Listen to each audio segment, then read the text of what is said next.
Bismillahirrahmanirrahim. Allahumma sholli ala Muhammad wa ali Muhammad. Assalamualaikum warahmatullahi wabarakatuh. Alhamdulillahirabbil alamin, wassalatu wassalamu ala asyrofil anbiya'i wal mursalin, ala habibi qulubil alamin abil qasimil mustafa Muhammad wa ala alihi thayyibin tahirin siyama baqiyatullah fil ard arwahuna fidak.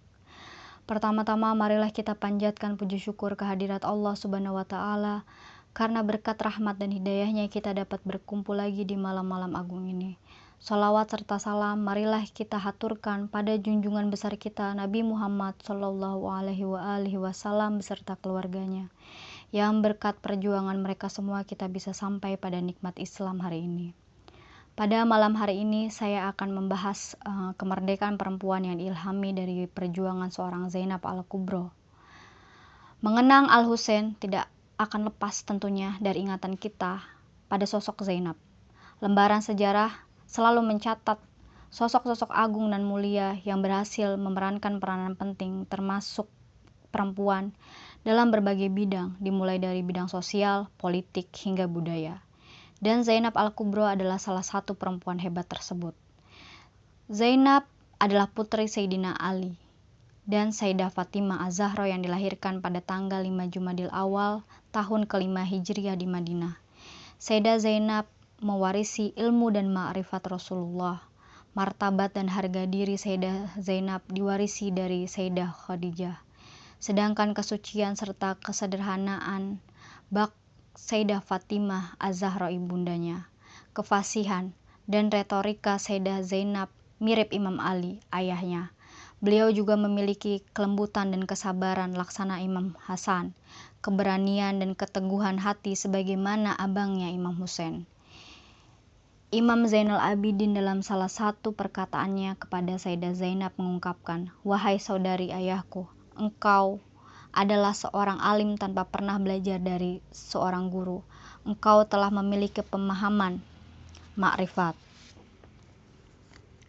Beliau adalah orator dan guru besar yang menjadi penyambung lidah perjuangan saudaranya di Karbala. Beliau adalah sebenar-benarnya representasi perempuan merdeka yang perjuangannya menembus ruang dan waktu. Berhubung bulan Muharram ini jatuh di bulan Agustus, di mana setiap tahunnya setiap tanggal 17 Agustus Indonesia memperingati hari kemerdekaan, maka tidak ada salahnya jika kita mengenang sosok perempuan merdeka Sayyidah Zainab Al-Kubro. Perjuangannya melawan kezaliman pada saat itu dan pengorbanan beliau. Apa sih sebenarnya arti merdeka? Pertanyaan yang tidak pernah bosan ditanyakan saat momentum hari kemerdekaan tiba. Apakah kita sudah merdeka? Jawaban dari pertanyaan ini bisa jadi beragam, tergantung bagaimana setiap individu memaknai kata merdeka dan kemerdekaan itu sendiri. Kata merdeka sebagaimana yang terdapat dalam Kamus Besar Bahasa Indonesia memiliki arti pertama, bebas dari penghambaan, penjajahan, dan sebagainya. Kedua, berdiri sendiri. Ketiga, tidak terikat, tidak bergantung pada orang atau pihak tertentu. Sementara kemerdekaan berarti keadaan berdiri sendiri, lepas, dan tidak terjajah. Bung Hatta dalam salah satu kesempatannya pernah mengingatkan bahwa kemerdekaan bukan hanya merdeka dari penjajahan, tetapi juga merdekanya setiap individu dari segala macam penindasan, eksploitasi, dan penghisapan. Dari semua definisi merdeka dan kemerdekaan yang telah dipaparkan sebelumnya, nampak jelas bahwa Sayyidah Zainab Al-Kubro adalah perempuan merdeka yang sebenar-benarnya. Sebagai seorang perempuan, beliau hadir mendampingi perjuangan saudaranya dari sebelum peristiwa Karbala, di Karbala, dan pasca peristiwa tersebut. Di medan perang yang tak seimbang itu, beliau hadir sebagai sosok perempuan merdeka yang enggan dihinakan orang-orang yang haus akan kekuasaan di zamannya. Sebagai seorang perempuan, ia menyadari perannya, bahwa perempuan bisa tampil berhadap-hadapan menentang kezaliman meski tanpa mengangkat pedang. Ia sadar, jika ia tak vokal menyampaikan pesan Karbala dari satu kota ke kota lainnya, maka peristiwa Karbala, pengorbanan para syuhada akan menguap begitu saja. Sayyidah Zainab mampu menyampaikan pesan-pesan gerakan Imam Husain dengan bahasa yang lugas dan jelas. Dengan berbagai statementnya, Sayyidah Zainab mampu menciptakan revolusi, baik di Kufah dan Syam. Kecerdasan dan kepiawaiannya merupakan faktor yang melengkapi keberhasilan misi dan visi dalam melanjutkan perjuangan Imam Husain. Ketika beliau menjadi perempuan yang ditawan oleh pasukan Yazid bersama perempuan dan anak-anak lainnya pasca tragedi Karbala, mereka semua memasuki istana Yazid. Semua orang menanti putri Sayyidina Ali itu meminta maaf kepada putra Muawiyah. Tapi apa yang terjadi, saudara-saudara? Sayyidah Zainab dengan keberanian dan keahlian retorikanya menunjukkan kesalahan Yazid di istananya sendiri. Sayyidah Zainab tegar berdiri di hadapan orang-orang zalim dinasti Umayyah dan menyampaikan kebenaran yang dibawa oleh Imam Husain. Pidato Sayyidah Zainab bukan hanya mengguncang pilar-pilar kezaliman dinasti Umayyah. Lebih dari itu, bahkan menghancurkan sistem rusak sepanjang sejarah. Yazid dan para pengikutnya menyebarkan propaganda luas supaya langkah Imam Husain dianggap sebagai penentangan terhadap pemerintah yang sah dan bertentangan dengan kepentingan umat Islam. Yazid menyebarkan fitnah bahwa Imam Husain sedang mengejar kekuasaan dan materi dalam revolusinya. Namun propaganda itu berhasil dihalangi oleh Sayyidah Zainab yang dalam perjalanannya sebagai seorang tawanan dari kota ke kota terus vokal dalam mengungkapkan kebusukan dan kejahatan Yazid dan para kroni-kroninya. Dalam pidatonya yang berapi-api, Sayyidah Zainab telah mengguncang pemikiran keliru masyarakat di masa itu. Salah satu orasi Sayyidah Zainab yang terkenal adalah saat beliau menyampaikan orasinya secara spontan di majelis Ibnu Ziyad. Ia berdiri dan berkata, "Ya ahlal khatli wal ghadr wal makr." Wahai orang Kufah yang memiliki 3 sifat. Khatl yang dalam Al-Quran paduannya adalah mukhtal yang artinya penipu. Ghadr merusak perjanjian. Makr artinya berbuat makar. Orang-orang yang memiliki sifat penipu, pengingkar janji, dan berbuat makar. Wahai orang-orang Kufah, Sayyidah Zainab berkata sambil memandang orang-orang Kufah, tahukah apa yang kalian lakukan? Innama masalukum kamasalil lati naqazat ghazlaha min ba'di quwwatin angkatha. Sesungguhnya kalian orang-orang Kufah seperti perempuan yang mengurai benang yang sudah dipintal dengan kuat.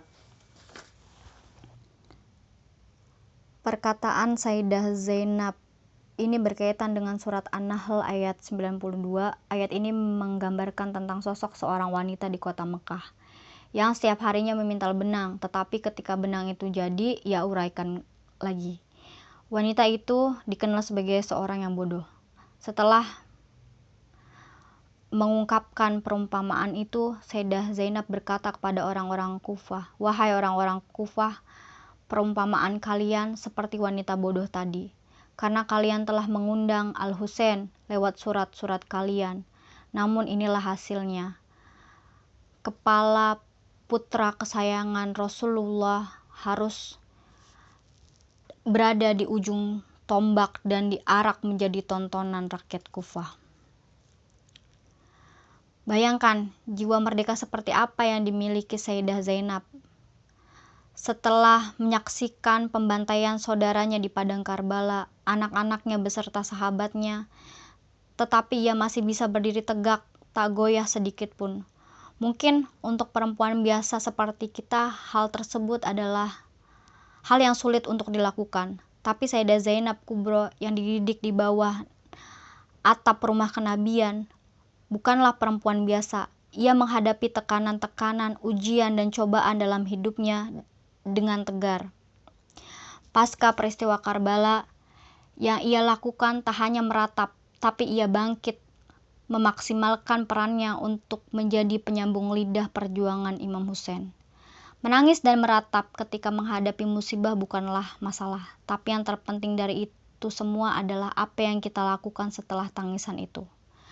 Revolusi selalu berwajah dua. Yang pertama adalah darah, yang kedua adalah pesan.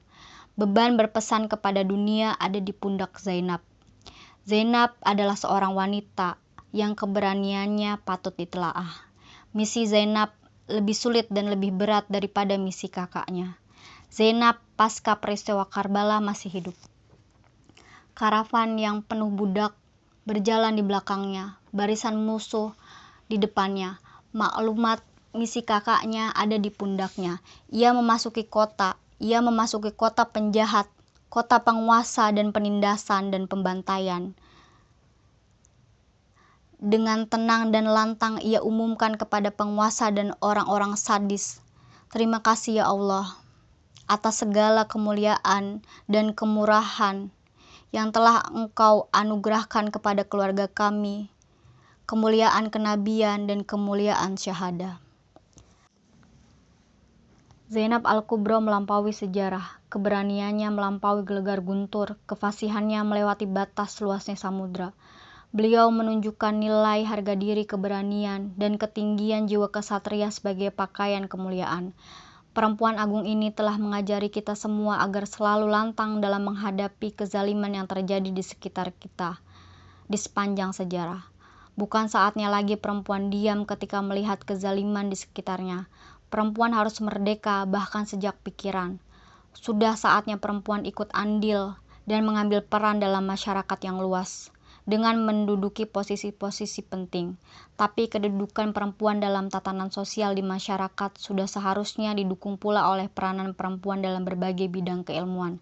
Misalkan dengan membangun dan mempererat hubungan antar jaringan dan organisasi perempuan, meningkatkan pemahaman dan kesadaran perempuan melalui pendidikan dan pelatihan. Akhir kata, untuk menutup perbincangan pada malam hari ini, saya ingin mengutip perkataan Ali Syariati dalam bukunya, "Mereka yang telah mati bertindak seperti Hussein, sedangkan mereka yang masih hidup harus bertindak seperti Zainab. Kalau tidak, mereka adalah Yazid." Akhir kata, saya memohon maaf apabila ada salah perkataan. Wabillahi taufik wal hidayah. Wassalamualaikum warahmatullahi wabarakatuh.